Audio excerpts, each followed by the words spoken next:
Welcome to Backroom Talk. About routines today, which is, I think, a really fun conversation. I know it's something you geek out over a little bit, Carl. In my opinion, the way that someone sets up their day tells you a lot about them. You know, that common refrain of I don't have time to work out. How do you combat that for people? I want to talk a little bit about warm-ups because that is something that has become a routine inside of exercise. To listen to more Backroom Talk, be sure to subscribe. Learn to design personalized programs with the OPEX system of coaching by heading to opexfit.com.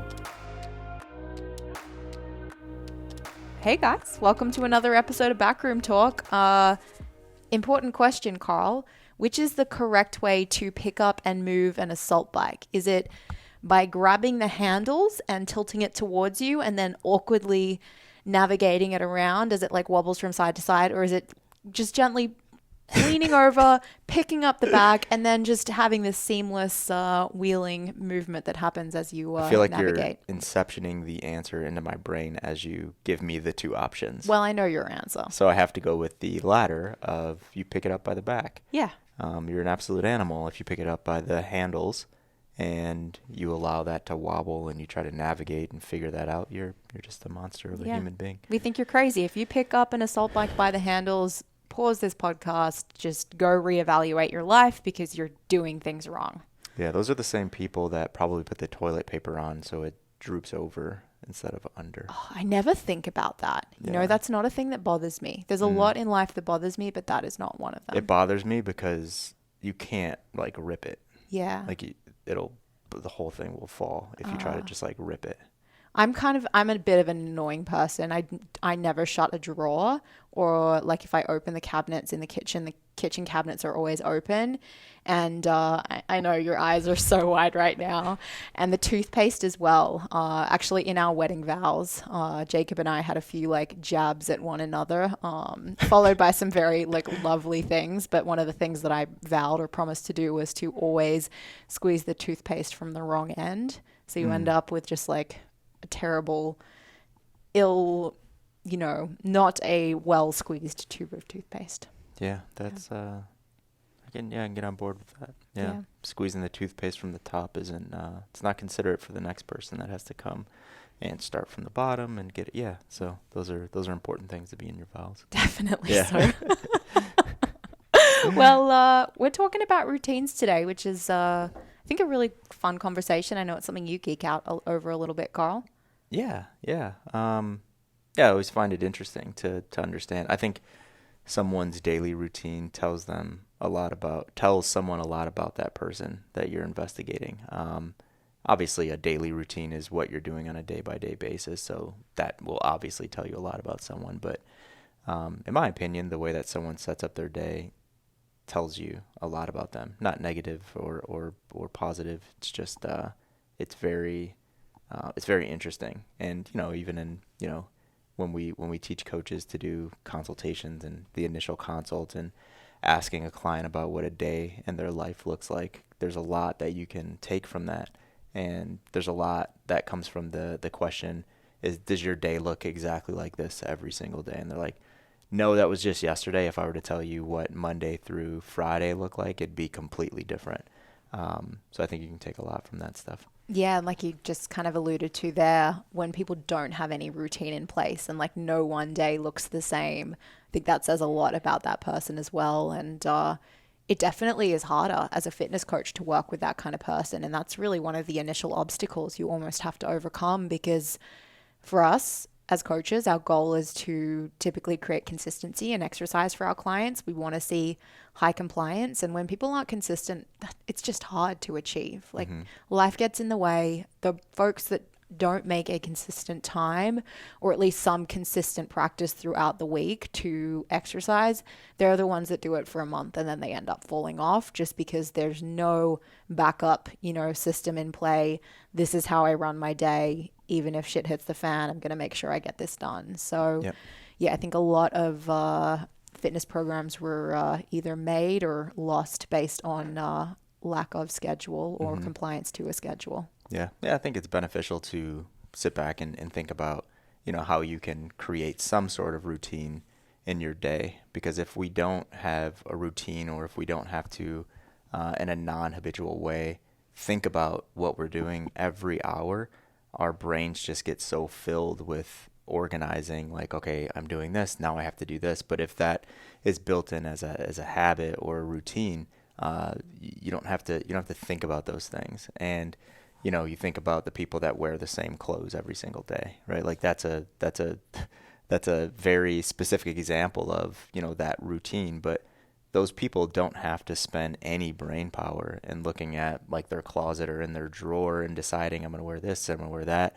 They're just like, boom, I'm picking this, and then I'm going here, and then I'm doing that, right? So if we don't have some sort of routine, our day is just filled, or it can be filled with a lot of decisions that take a lot of energy and a lot of time to have to make those decisions, over a 365 day year. You're making thousands of decisions every single day.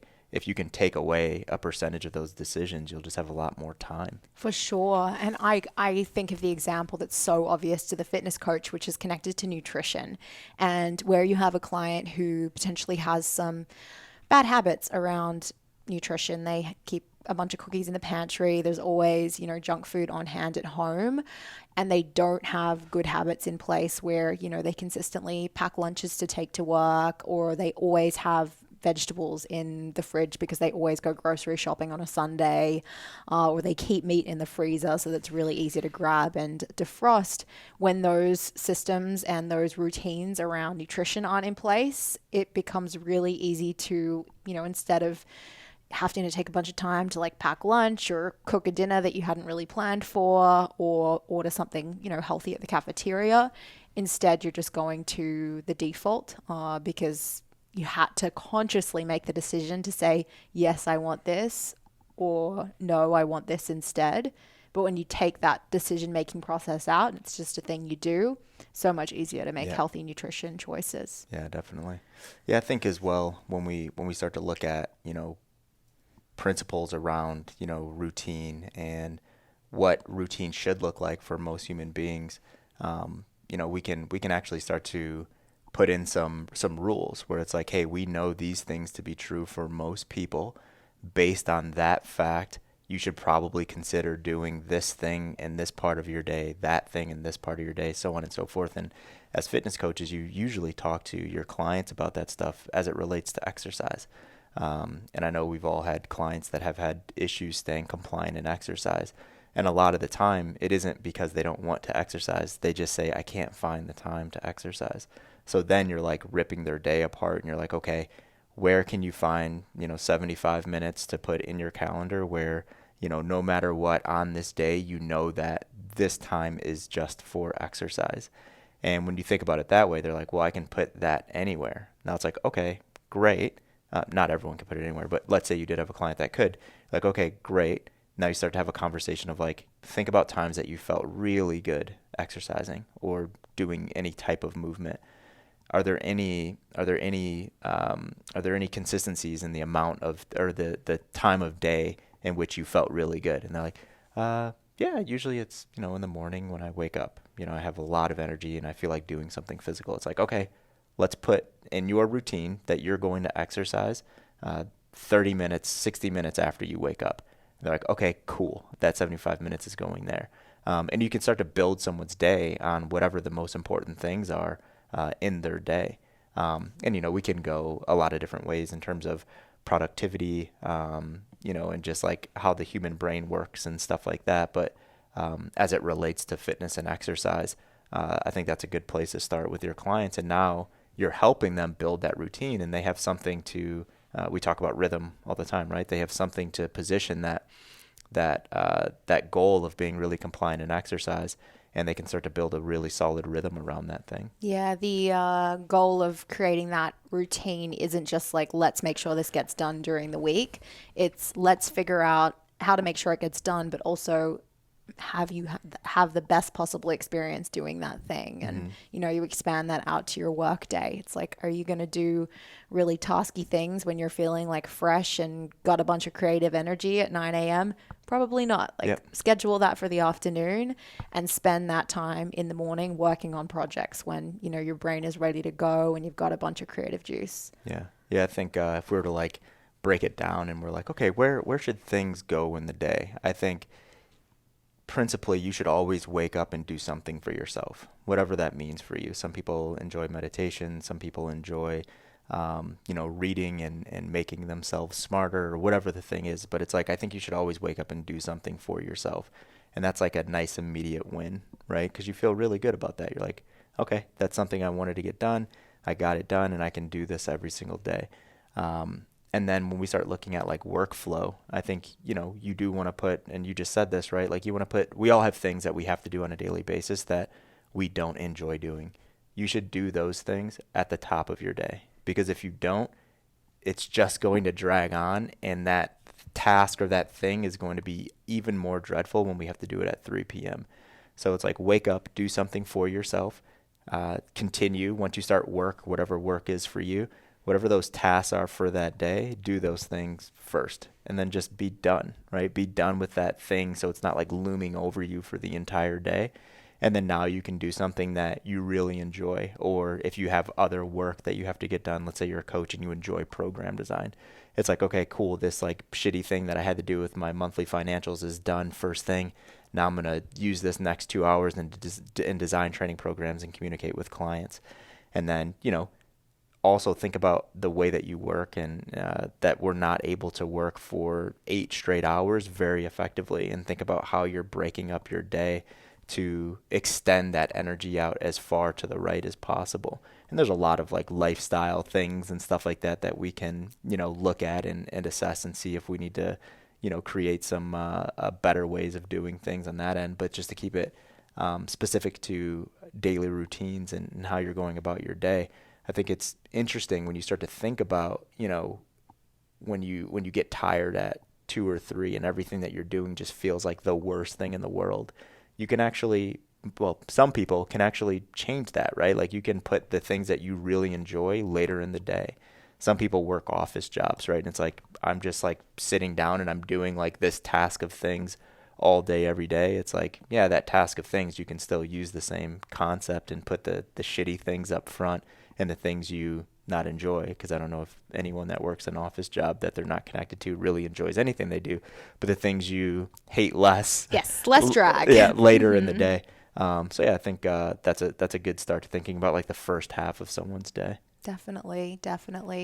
Let's go back to the beginning, right? Let's go to that morning routine. What does a morning look like for you?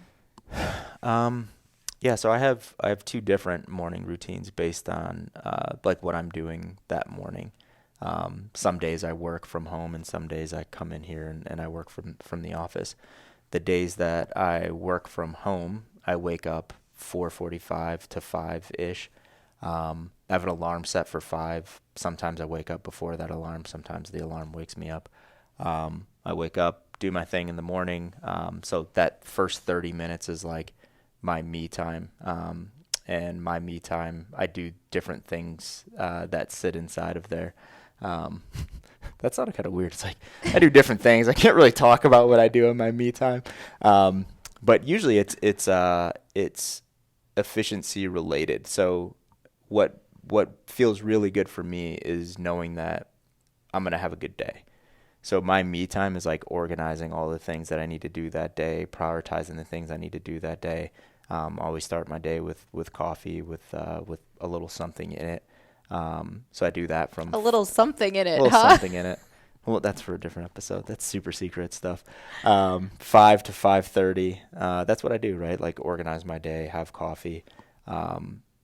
Make sure that the world around me isn't burning down. So I do check emails in that 5 to 5:30 piece. So I'm not one of those people that are like, email doesn't open until 9 o'clock. Like I check my emails first thing when I sit down in that session. So I organize my day. 5 to 5:30, 5:30 to 6:15. I work. So it's answering some of those emails, getting a head start on projects that I have scheduled to do that day.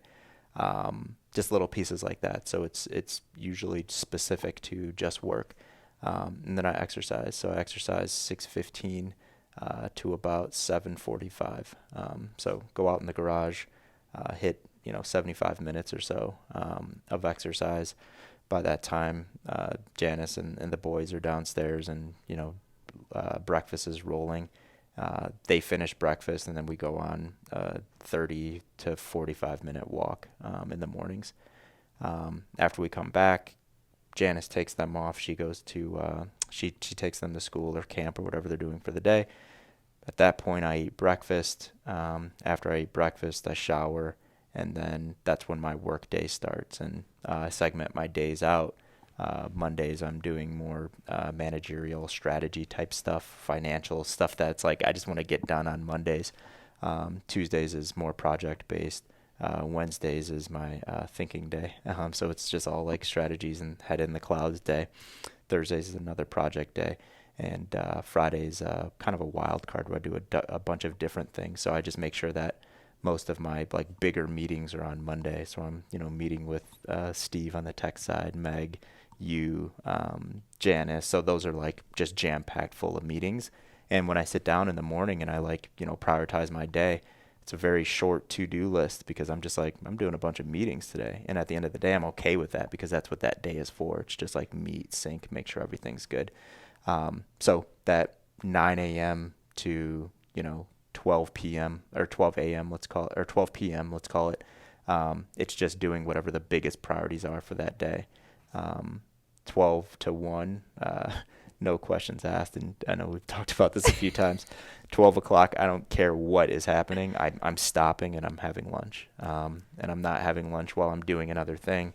I'm like removing myself from wherever I am and I'm sitting down and I'm having a lunch.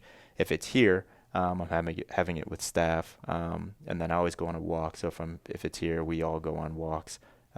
Shirts off, get some good vitamin D. Take a couple laps around the air park here. If it's at home, same deal. It's just me, and I'll listen to Audible on those walks.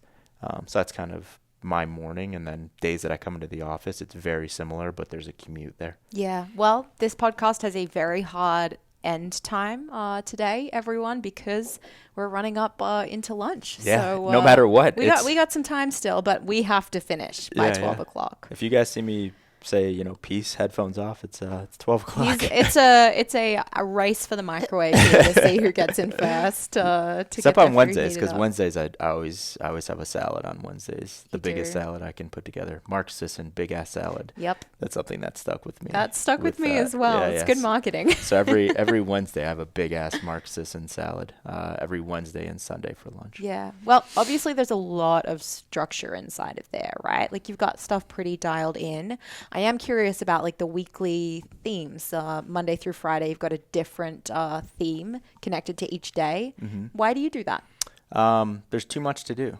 That's the short answer. There's too much to do, and I'm a big advocate of like having low stress and feeling good when I lay down to go to bed. So for me, there's a lot of freedom that comes into that, super tight organization, because if every day was just like rat race, get as much as I can done across like different, businesses inside of what we do and, technology and CCP and this and that, like there's just too much to do. So they're nice guardrails.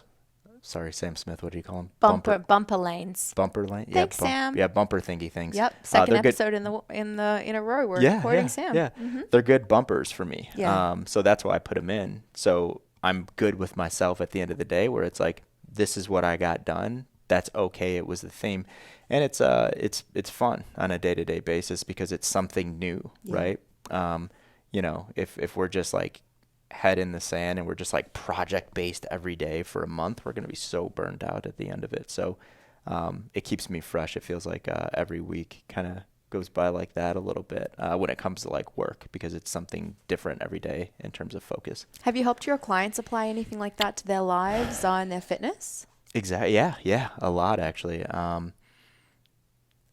Yesterday I had a consult with a client that we all know that's here local, and we were talking, and that's one thing that I encouraged her to do, because she did say that it's just like, I feel like I'm just never getting ahead because I have so much to do. And it's like, the reality is, we all have so much to do. What does so much to do actually mean? if you think that you're going to get absolutely everything done on a day-to-day basis, you're setting yourself up for failure. So take a step back and be, effective at segmenting work. So it's like all this is a segmentation of what we're doing on a day-to-day basis, because it's never done. Maybe when you retire, it's done, but yeah, it's never done in terms of work for most people. So yeah, and I've had some good conversations with staff members here too about like segmentation and don't get so bogged down on this one thing, because sometimes when you take a step back and you go back to it in a couple days, your brain's a little bit fresher and it's not such a drag to have to get back into that project. Yeah, I think about with clients both on like specific exercise goals and then on lifestyle pieces, the idea of not working on everything all at once and wanting to make all of those changes overnight and like be in your Coach RX and ticking off your hydration and your protein and your daily movement and your sun exposure and your sleep hygiene and like doing all of those things at once. We have to give our clients like themes to work on for specific portions of time. Otherwise, it can be incredibly overwhelming. And look, there are some people who are massive overachievers and they love logging all of that stuff every single day, and they're dialed into the point where they can focus on all of those things and they just get satisfaction from like ticking them off. But for the person who has a lot of, room to grow with lifestyle pieces, you have to dedicate specific periods of time to each one. Yeah. It's personality types as well. I remember Emma and I talking about, how we segment time, and Emma and I are completely different, right? Like if I asked Emma like, hey, you need to set your schedule, your calendar, your days up like this, she would probably be like, that is overwhelming. Like I don't get excited about that. So we have to appreciate that everyone approaches productivity a little bit different based on how their brain works and operates.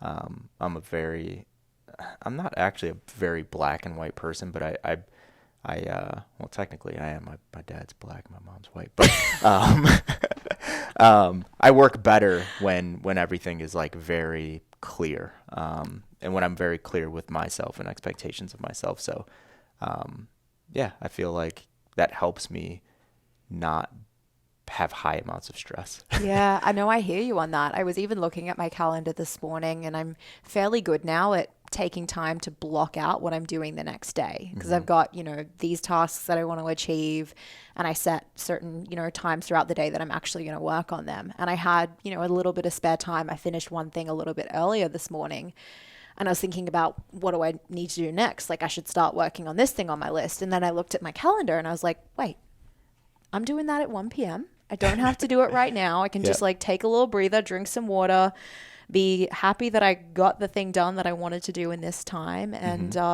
just be okay stepping back and not trying to cram as much as possible into every day. And gosh, I think about like entrepreneurs and gym owners who are juggling so many hats, and they're, trying to be a coach, and they're trying to be a manager, and they're trying to look after the business side. And that can be incredibly overwhelming to try and be all of those things all at once and do all of the things that all of those, roles need to accomplish. So yeah, just having routine to say, I don't have to work on this in this time because I know I'm going to get to it later. Yep. There's a lot of freedom inside of that. Yeah, I think the way that, the way that we work, we have to look at that as well. It's very difficult. I'm not going to say it's difficult. I don't think a lot of people work, like when they're doing a task, they're doing it with 100% focus. If you do a task with 100% focus, you would be surprised with how quickly you can get tasks done. Like you could get a lot done in 5 minutes. You can get a lot done in 5 minutes if you're 100% there and you're like, this is the only thing that matters right now. So I think, even with the calendar example, I do that a lot where it's like, okay, I need 30 minutes for this. But if I can actually lock in and be 100% there, I can finish that thing in 5 or 10 minutes. And I don't try to cram something else after it. That's when I like walk around the building and annoy you guys and see what you guys are doing. It's like, hey, what are you guys doing in there? What's going on there? So usually that's when that happens, because it's like, yeah, I don't want to cram things on top of each other, but hey, I did this thing. I was super focused. I need a break from, thinking. I need a break from work for a second. So I think when people think that there's not enough time in the day to get things done, they need to assess, how they work, and when they're working, are they 100% locked in?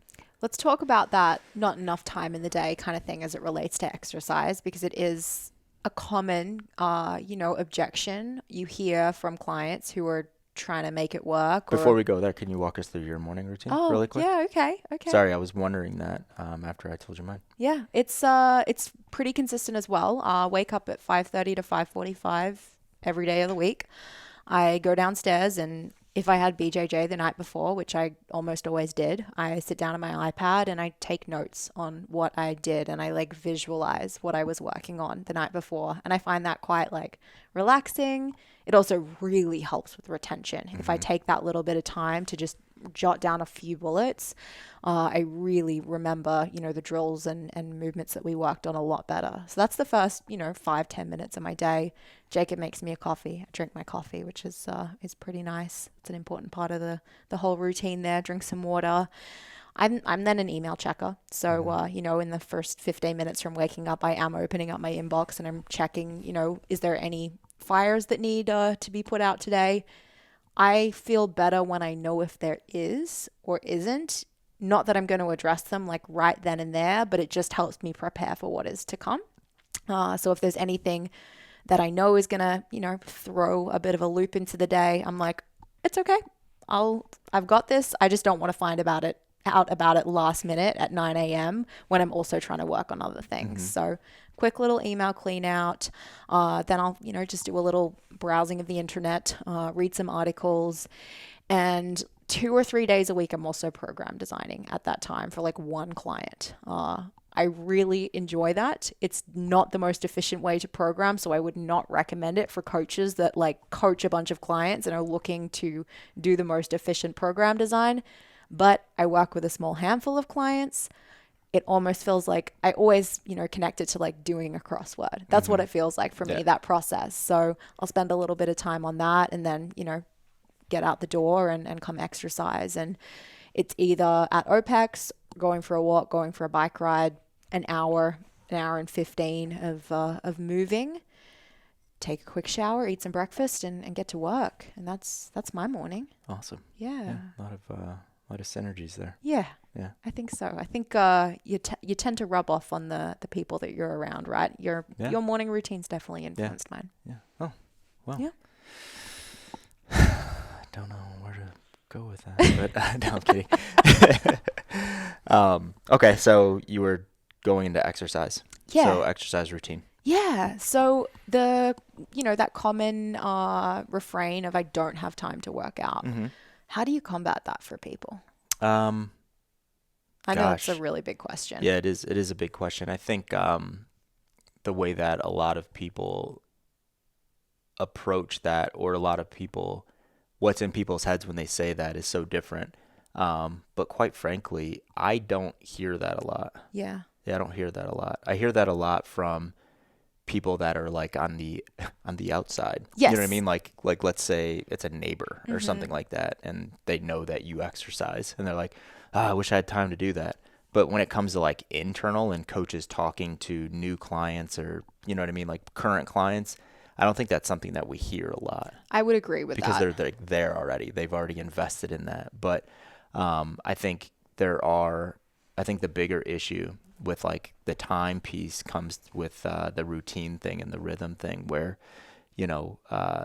some coaches don't have conversations with clients on, when are you going to exercise every day, or when are you going to exercise Monday, Wednesday, Friday versus Thursday, Saturday. They just kind of like give them this thing and they're like, okay, get it done. Right.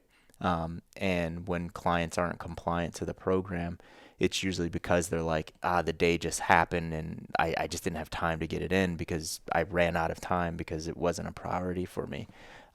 So if that's the case, because I think that is the case a lot of the time with coaches that are working with clients and that aren't compliant, you just have to organize their day and pick that, no questions asked time that they can actually put that into their calendar where it's like, hey, this is exercise time. And, it gets a little difficult when you start working with, the entrepreneurs or the executive types, because in their heads, they're just like, my job is so important. I actually can't disconnect from my job and work. Like, I can't not bring my phone and check emails.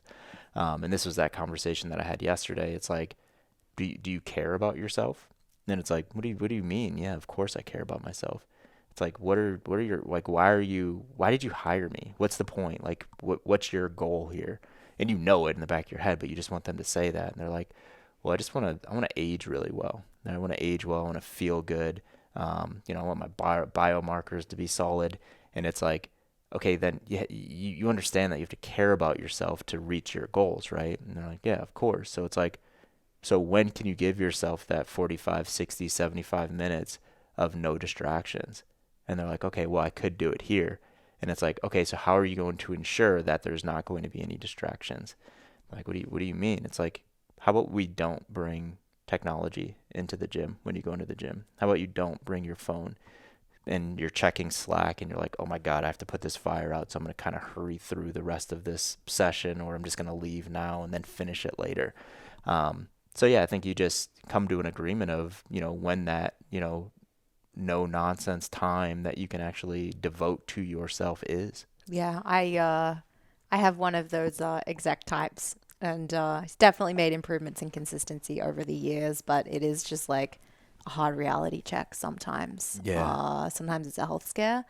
To realize that, if you want these things to come true, you do have to prioritize yourself. But it can be tough for people that are dealing with that corporate culture where really you are only as valuable as the amount of money that you're bringing in, and the time that you put in at the office is equated to, that outcome, even if it's not necessarily. I think often that's just a, lie that's being peddled, but maybe maybe there's some truth inside of it. Yeah. I think we could challenge that though.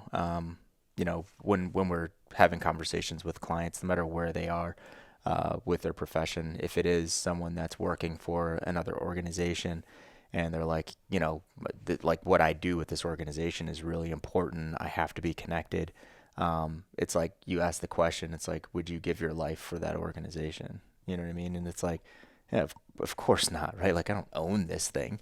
And it's like, okay, well, that organization would really appreciate if you did give yourself time to allow some self-care, and your organization wants you to live a long time and they want you to feel good and have really good mental health and be happy and healthy. They'd appreciate you taking this time.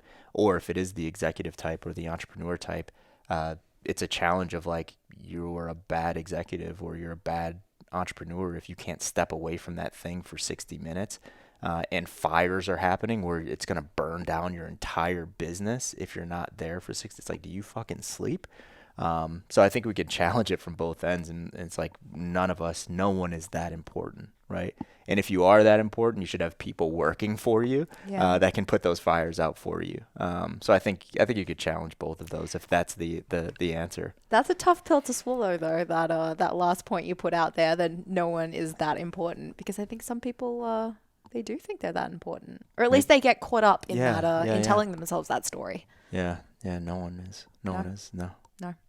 No one's that important that the world or whatever can't go on for 60 minutes without them, without their attention. It's impossible. We have to sleep, right?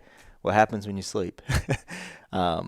So yeah, but I would, even if you are important, I'm not trying to like put people down and say what you do isn't important, but if you are important and you're an executive or an entrepreneur, it's like, put systems in so you can go and do things and have time for yourself. Yeah.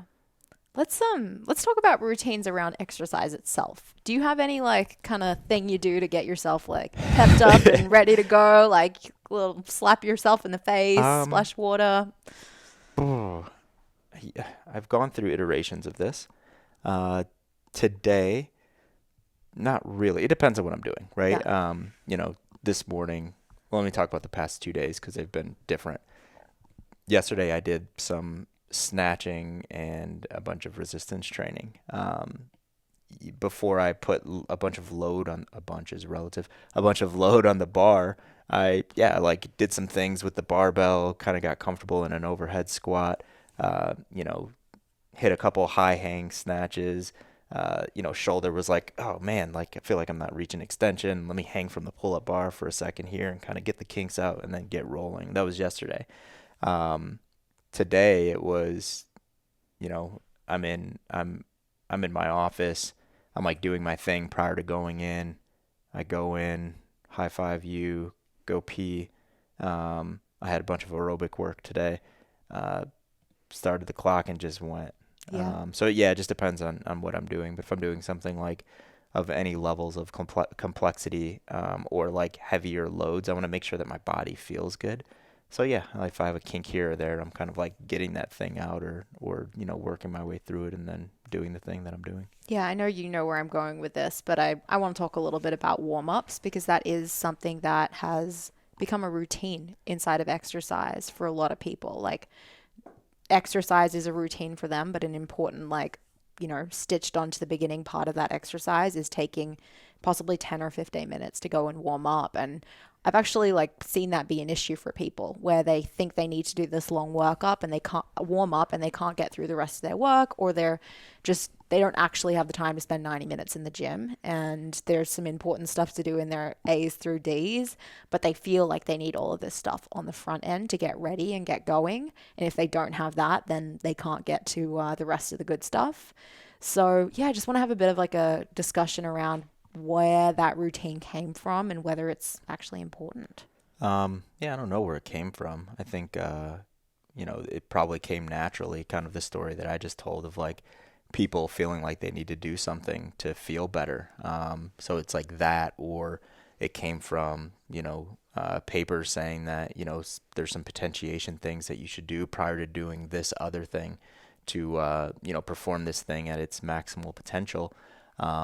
There's things where there's people that have limitations and their program design isn't actually built for the limitations that they have, and they need 15, 20, 30 minutes of preparatory work to be able to do the program design. There's situations where someone's training at a certain time of the day and they feel like they have to do something to get going, right? To start, ramping up cortisol to be able to feel really good, to hit an effective training session or whatever they have there. So I think it's, personal pieces with limitations, or just a mental thing of having to feel ready. And then there's the performance aspect as well, where it's an effective warm up is just that. It's effective if the goal is, if someone came in and they're like, hey, I'm doing doubles at 90% in the back squat, there should be something that leads to doubles at 90% in the back squat, right? So that warm up or that prep work might just be working your way through, loads in the back squat until you hit 90%. For one person, for another person, it might be that's my hips feeling a little bit janky. I have this hip flow routine that I do before that thing. I don't think any of that stuff is wrong. It's just, when we look at what you laid out initially, where people feel like they have to do it. That's what gets a little bit weird. It's no, you don't have to warm up every single time you come into the gym. If you have to warm up every time you come into the gym, just ask yourself why. Yeah. Right? If you have to warm up for 20 minutes before doing A, maybe think about not doing A and making that a different, not skipping it, but changing the exercise selection and what A is. Yeah. I, just speaking from personal experience, have gone from that person who warmed up for 20, 30 minutes years ago to pulling that back. I feel like every year it's a little bit less, but program design has also become more personalized, and what I'm doing inside of the gym is no longer, pushing into positions that I shouldn't be in. I'm definitely got better sleep and better lifestyle as well. I don't have all the joint issues that I used to have. So some of that stuff would take some time to address, just because I wasn't recovering on the back end. I think it's beneficial for people to, get body temperature up before they do, the first thing, especially if they're 6 a.m. Trainers or trainees, right? Where it's it's probably beneficial to kind of wake up your joints and stuff like that. And the older that you get, you probably need to do that a little bit more. But from a coach's standpoint, I think we need to get away from thinking that we always have to have this comprehensive warm up on a day-to-day basis. A, because your client shouldn't really need it depending on what they're doing. And B, it just takes a lot of time and effort from your standpoint. It's are you progressing warm-ups? If you're not, and you're just like saying, this is my warm-up routine, I'm just going to slap that on, this thing for the, into perpetuity. It's like, why don't you just put like what I do? And I'm not saying what I do is right, but for people that don't have limitations, because I do have clients that have limitations and I have to think through warm-ups, but people that don't, and they're just like going in and they're exercising, it's like, hey, 5 minutes warm-up of choice. Like, just get your body temperature up, do whatever you want to do. So I think that's okay for people to come in and feel like they have to like move before they go into their thing. I don't think that's terrible. I just don't think, you doing a warm up or not, like a specific routine, needs to be the thing that sets you up for failures or success in a training session. Yeah, I would agree with that. I think where it gets a little funny as well is like the whole like prehab, corrective exercise, like got to make sure all this stuff goes in the warm up. But you look at a lot of that, and it's like that's actually work. This shouldn't be classified as a warm up and something that's just like stuck onto the front. Like this person's actually doing this stuff because it's a priority for them, and they need to be able to work on these things here. So let's make this A. Mm-hmm. Yeah, that's a good point too. And from a client standpoint, and the way that clients the way they should perceive warm-ups is like, that's just there for you to be ready to do A. If a client feels ready to do A and they see this warm-up piece, they're likely going to skip it if they feel like they don't need it on that day. So, I think, obviously expectations with that coach and that client need to be aligned on like, this is why I'm giving you this thing and here are expectations here.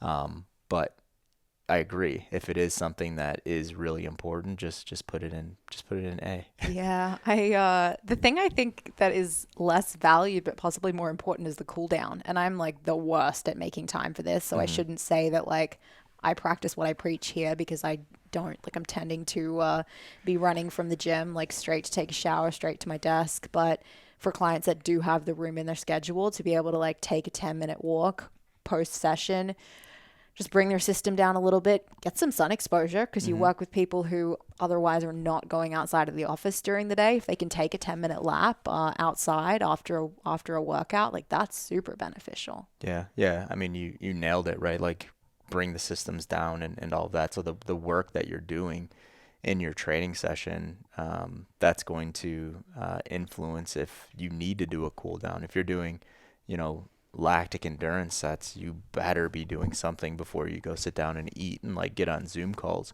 But if you're doing, some bicep curls or resistance training, I don't see anything wrong with, finishing the last set, cleaning up your area, grabbing a shower and getting some breakfast, right? Because your system is just kind of like here. So I think it does depend on what you're doing in your training session. I think when we start to look at health and wellness and fitness programs that are designed for health and wellness, those programs shouldn't have any warm-ups and cool downs. I know that's that's like a hard stance, but they shouldn't have to have them. Yeah. Yes, individual considerations. Some people, I have a client, their ankle has this thing and blah, blah, blah. I want to fix it. So I want to do this thing in their warm-up. Totally get it, right? But if the goal is for people to just come into the gym and move their bodies and be healthier, you shouldn't have to spend an additional 30 minutes per session, 15 in the warm-up, 15 in the cool down for them to exercise and move their bodies. It's a hell of a lot easier to fit an hour exercise session than a 90-minute exercise session into a lot of people's busy days as well. Absolutely. So important consideration there. Yeah. I mean, and if we have some of those listeners that are, very like primal paleo people, just think about what the caveman did. When the lion was about to chase them, they didn't kind of like go down and like do the hamstring stretch and get that whole thing in and do some hip cars. They had to just run. Yeah. And then when they got to the cave, they probably just laid there in absolute fear. They probably didn't go outside of the cave and do a little walk to get some sun exposure. Oh, well. Sorry, I hate when people say, what did people do, thousands of years ago? Because those people live for like 18 years on average. True. So let's not let that be like the beacon of what you need to try to be. Life was just absolutely defined by survival and nothing else. Reproduction and survival. Yeah. I love it when people are like, a couple hundred years ago we weren't eating that. I'm like, a couple hundred years ago, you weren't even living to the age that I'm at, so I can do whatever I want. Yep. Yes, indeed.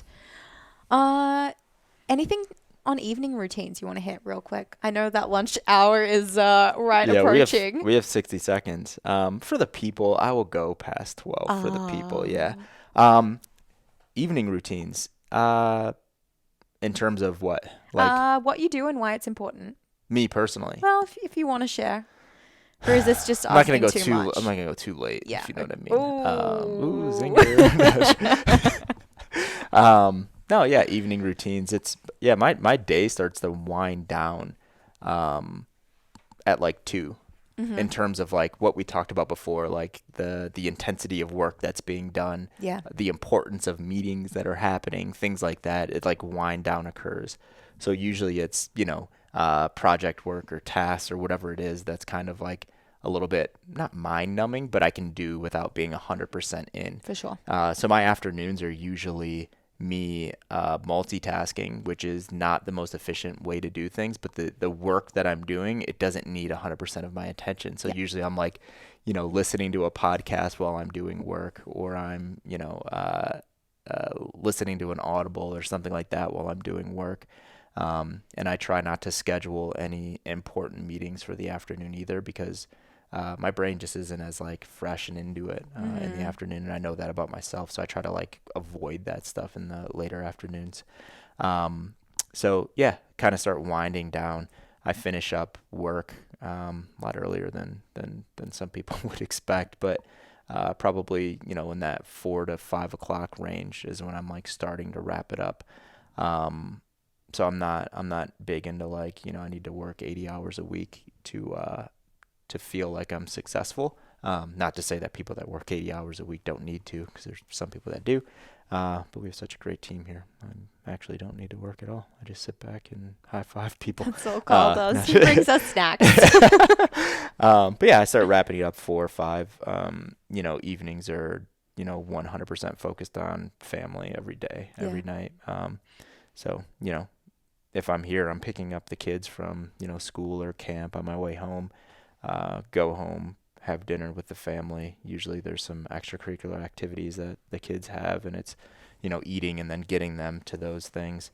And then it's, just spending time with the family. That's it, so that's, 5 to 8 o'clock. 8 o'clock is like a hard stop of, kids are quickly, bath time and, read a book in bed, and 8:20 is like the latest, like we're okay with a kid having their eye open in the house. So yeah, kids are all down by 8:15 ish.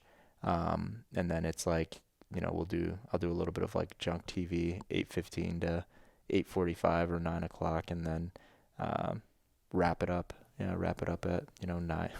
Wrap it up. Carl's not letting us know what happens after 9 o'clock. No. Usually it's sleep. I promise. Yeah. So on weeknights. Yeah. So 9 o'clock. Yeah. Hitting the hay. Yeah. Going to sleep at 9 and then getting ready for that 5 o'clock wake up. Yeah. That's it. So nothing too sexy there. See what I did there? Damn. I was hoping for some details, Carl. We'll chat later. Okay. Yeah. Got to keep it PG. Actually, we're not PG because I said shit a couple times. Yeah. There's been some. Is that PG-13 now? I think I said fuck. Well, now I have. Ooh, that's R. Yeah. Yeah, that's R. We've got the explicit little thing on our podcast. Yeah, do we? Yeah, we do. Oh, that's legit. Yeah. That's like NWA. Yeah. Yeah, we're the NWA of podcasts. All right. Well, let's wrap it up there, guys. Because Carl's everything with these innuendos, like wrapping it up and blah blah blah. Like I don't know. It's on George's brain right now. Always. Food is on my brain. Yeah. Food first. Mm-hmm. So we're going to go eat. Guys, please make sure you do like and subscribe. We do always appreciate reviews as well. And we'll see you next week.